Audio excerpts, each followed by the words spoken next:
Hello, everyone, and welcome to English Pod. My name is Marco. My name is Catherine, and today we're bringing you another elementary level lesson as a part of our interview series. That's right. This is part 2 of the interview series. In the last part, we talked about, a brief introduction when you arrive to a job interview. But on this occasion, we're going to talk a little bit about yourself and your life. That's right. So this is the most personal part, I think, of an interview. Let's take a listen to today's dialogue, and we'll be back in a moment to talk more about the things that you've heard.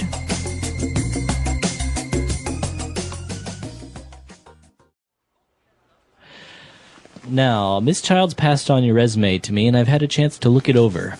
I must say, I'm quite impressed. Thank you very much. I've tried to keep it short and clear. If there are any questions, please feel free to ask me.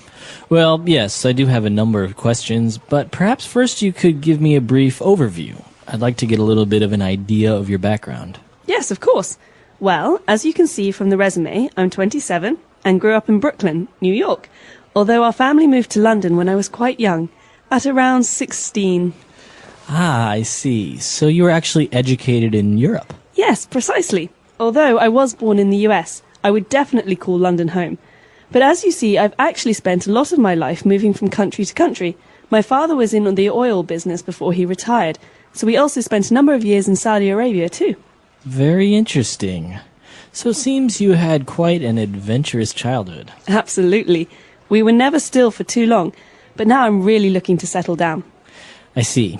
Okay, well, let's move on to discuss your education, shall we? Sure. All right, we're back. So obviously this person had a very interesting life, and they use some pretty interesting words there. So why don't we take a look at 5 key words that we have prepared for you on Language Takeaway. Language takeaway. All right, so the first word that we have is right when Mr. Parsons talked to Miss Childs, and he said that he was very impressed with her resume.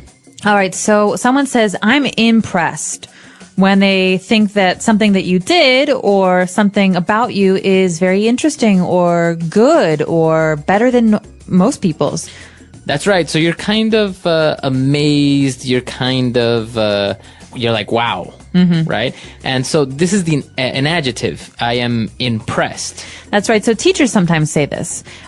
Maybe when you do really, really, really well on a test, they say, hey, Marco, I'm really impressed. You got 99%. Parents say this to friends, family. So basically, this is a way to say, good job. Wow. Right, and there's also a verb. So this is the adjective, to be impressed, and the verb form would be to impress someone. So that's obviously, if you impress your teacher by studying, your teacher will be impressed. That's right. And following that, Mr. Parson has some questions about Miss Child's background. That's right. He asked her for a brief overview of her background. So we have 2 interesting words there. An overview. What is an overview? An overview is like a summary. It's basically a way to ask for someone to give you a lot of information in very few words. That's right. So you don't really want too much details. You don't want somebody to tell you their life in detail. You just want a brief summary. Right. So not, I was born on August 11th in 1979 and I was, and then I went into this. And no, this is basic, simple, this is where I'm from. This is where I went to school, the end. And, well, he wanted a brief overview of her background. What exactly is her background? Well, think about the word back. Okay. That means behind. Or in this case, background is your personal history. So you could ask someone, what's your background? It means, where are you from? Or, what have you been doing up to now in your life? That's right. And precisely when he asked her about her background, now she's starting to talk about her life. In general terms, as we said, it's an overview. So she said that she's 27 and she's from Brooklyn, etc. So she starts giving very general information about herself and her life. Exactly. So when she starts to do this, Mr. Parson has more specific questions about her life because he wants to know details. So he asks her then where she was educated. So this phrase, to be educated, is very important. That's right. So he's asking her, you studied in Europe. That's right. To be educated means to have someone teach you or to go to school somewhere.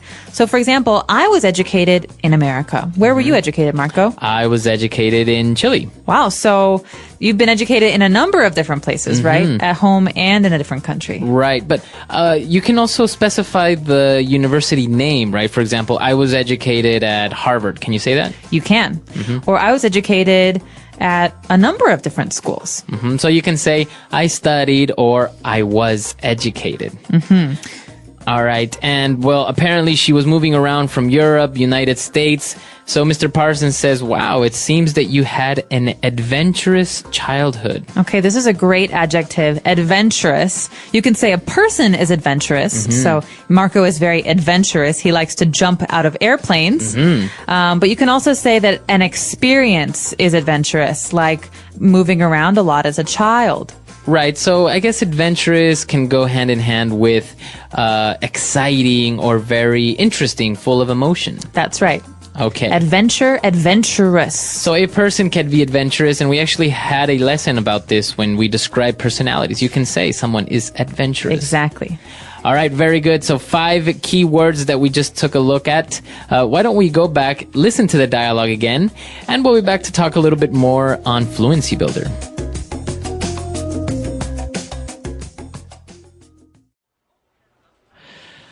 Now, Miss Childs passed on your resume to me, and I've had a chance to look it over. I must say, I'm quite impressed. Thank you very much. I've tried to keep it short and clear. If there are any questions, please feel free to ask me. Well, yes, I do have a number of questions, but perhaps first you could give me a brief overview. I'd like to get a little bit of an idea of your background. Yes, of course. Well, as you can see from the resume, I'm 27 and grew up in Brooklyn, New York, although our family moved to London when I was quite young, at around 16. Ah, I see. So you were actually educated in Europe? Yes, precisely. Although I was born in the US, I would definitely call London home. But as you see, I've actually spent a lot of my life moving from country to country. My father was in the oil business before he retired, so we also spent a number of years in Saudi Arabia too. Very interesting. So it seems you had quite an adventurous childhood. Absolutely. We were never still for too long, but now I'm really looking to settle down. I see. Okay, well, let's move on to discuss your education, shall we? Sure.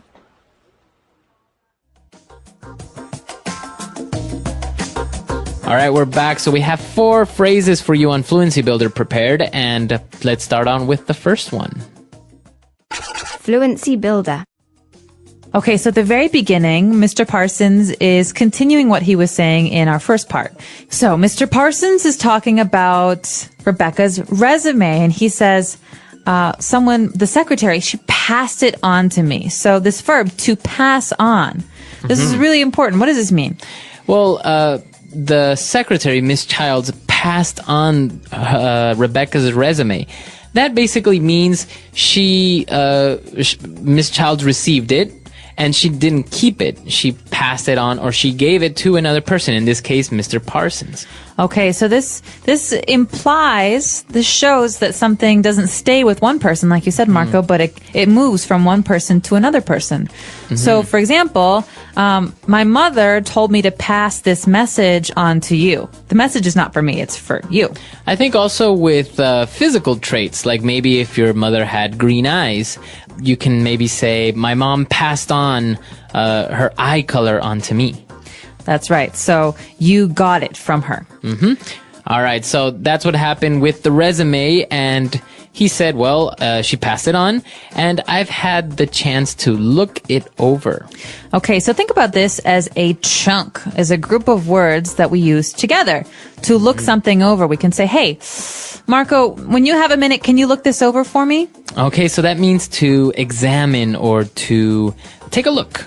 Take a look at, that's right. So to look something over or to look it over. All right, so basically to examine, maybe in close detail, right? You actually take the time to read it. That's right. Okay. And then later on, they started talking about her background. As we know, she was from Brooklyn. She grew up in Brooklyn, and then she moved to London. And so Rebecca described how she spent most of her life moving from country to country. Okay, from country to country. This means that she moved to many different countries. Okay, so if I live in America all my life, I never moved from country to country. You can say this about many different things, from place to place, from town to town. It means that you go from one place to another. That's right. So as you said, if you replace the noun country, you can say from town to town. You can even say from house to house. I went from house to house asking for money. That's right. So from to Exactly. So from something to something. And for our final phrase, she was talking about how she's moved around so much that she's actually ready to settle down. Okay, to settle down. This is a really important phrase, and I think it's something a lot of people do when they're maybe in their 30s or 40s. They don't want to move anymore. So to settle down means to stay in one place. Exactly. So you stay in one place. And it can have a lot of different meanings as well. For example, to get married, many people say that's settling down. It means you want to stay in one place and have a family. Or to buy a house, because it means that you will live there for a long time. Exactly. So to settle down. So a lot of interesting phrases there, a lot of words, and this is, as we said, part 2 of our series. So I think it would be worthy for us to listen to this dialogue one last time, and we'll be back to talk a little bit more.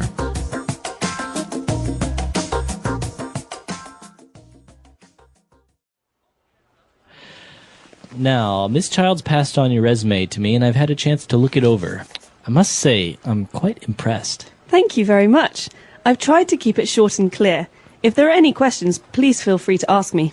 Well, yes, I do have a number of questions, but perhaps first you could give me a brief overview. I'd like to get a little bit of an idea of your background. Yes, of course. Well, as you can see from the resume, I'm 27 and grew up in Brooklyn, New York, although our family moved to London when I was quite young, at around 16.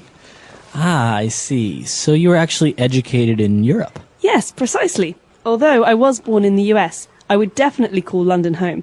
But as you see, I've actually spent a lot of my life moving from country to country. My father was in the oil business before he retired, so we also spent a number of years in Saudi Arabia too. Very interesting. So it seems you had quite an adventurous childhood. Absolutely. We were never still for too long, but now I'm really looking to settle down. I see. Okay, well, let's move on to discuss your education, shall we? Sure.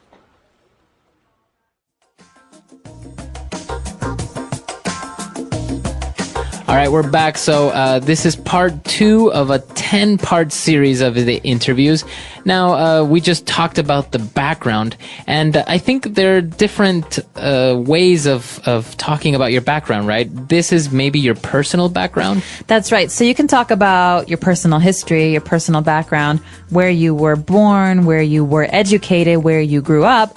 But a lot of times we also have to talk about other parts of our background, like our work background, or like next week, our educational background. That's right. So part 3, we're going to take a look at your educational background. And it's going to be very important because I think in many interviews, people have a hard time describing what they studied or maybe describing exactly what they did during university or college or master's degree or something. Exactly. And we're not talking about elementary school or high school. We're specifically talking about university background here. So, like you're saying, Marco, what was your major? What was your minor? What was your area of study? These are great, great, great phrases that are very important for an interview. The English Pod Audio Review. Listen to the meaning, then say the vocabulary word. Cause someone to feel admiration. Impress. A general description. A brief overview. To calm down. Settle down. Hand in. Pass on. Feel relaxed. Feel free. Let's try that faster. Hand in. Pass on. A general description. A brief overview. Feel relaxed. Feel free. To calm down. Settle down. Cause someone to feel admiration. Impress. Now say the word and hear it in a sentence. A brief overview.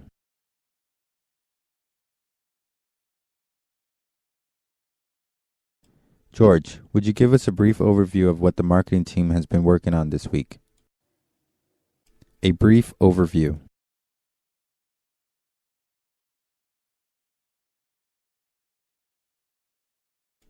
This guidebook doesn't have a lot of detailed information about Paris. It just provides a brief overview. A brief overview.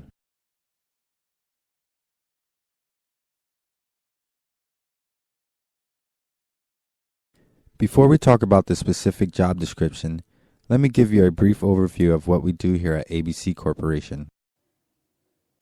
Impress.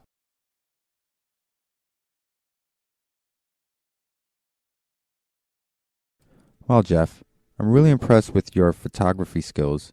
These pictures are beautiful. Impress.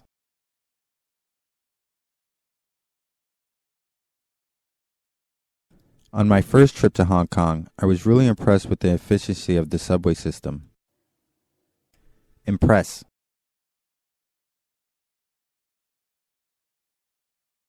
Good job with that sales meeting, Ellen. I think the client was really impressed. Pass on.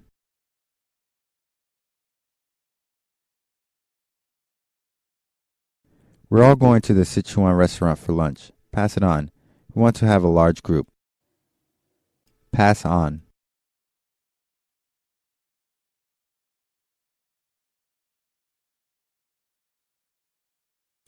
Linda, after you add the most recent QC figures to the report, please pass it on to Mr. Wang. Pass on.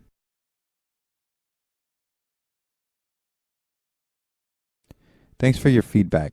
I'll pass your suggestions on to the design team. Feel free. Excuse me, may I use your bathroom? Oh, please, feel free. Feel free. Welcome to our art gallery. Feel free to look around. Feel free.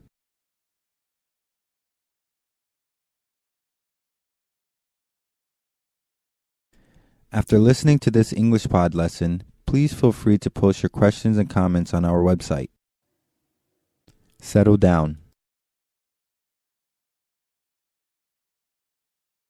Children, settle down, please. It's time to begin class. Settle down.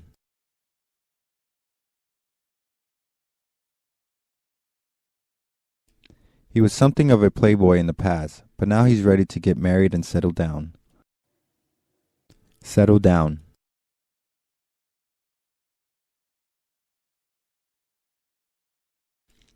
After living in the city so long, I'd really like to settle down in a small town.